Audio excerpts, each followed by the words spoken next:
ભારત અને અમેરિકા વચ્ચેનો દ્વિપક્ષીય વેપાર કરાર BTAનો પ્રથમ તબક્કો હવે ખૂબ જ જલ્દી પૂરો થવાની અણીએ છે।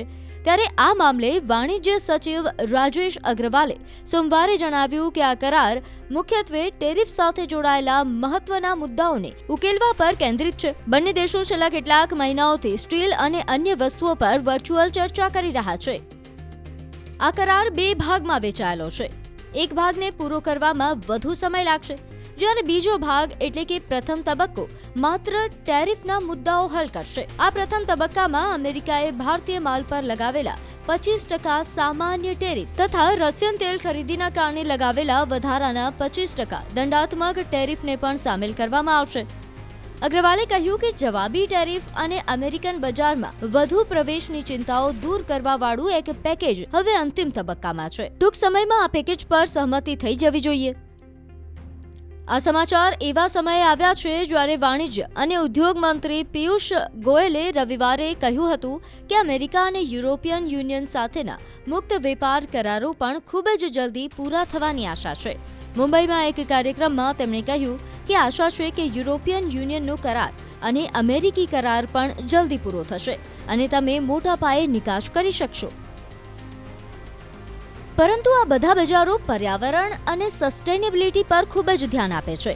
ભારત અમેરિકા તરફથી આ દ્વિપક્ષીય વેપાર પેકેજ પર સત્તાવાર જવાબની રાહ જોઈ રહ્યું છે। બંને દેશોએ પ્રથમ તબક્કો પાનખર ઋતુના અંત સુધીમાં પૂરો કરવાની યોજના બનાવી હતી। આ મામલે અધિકારીઓના જણાવ્યા પ્રમાણે હાલ વધુ એક રાઉન્ડ ચર્ચાની જરૂર નથી। આ ચર્ચા એવા સમયે થઈ રહી છે જ્યારે અમેરિકાએ 29 ઓગસ્ટ 2025થી ભારતની મોટા ભાગની નિકાસ પર 50% ટેરિફ લગાવી દીધા છે। આમાંથી અડધા એટલે કે 25% ટેરિફ ભારતની રશિયન ઓઇલની ખરીદી સાથે જોડાયેલા છે। ત્યારે ભારતને આશા છે કે આ ટેરિફથી 2024ના એક્સપોર્ટ આંકડા પ્રમાણે લગભગ 47.2 અબજ ડોલરનો માલ અસરગ્રસ્ત થશે। આ દ્વિપક્ષીય વેપાર કરારનો હેતુ 2023 સુધીમાં વેપારનું પ્રમાણ હાલના 191 અબજ ડોલરથી બમણું કરતાં વધુ એટલે કે 500 અબજ ડોલર સુધી પહોંચાડવાનો છે।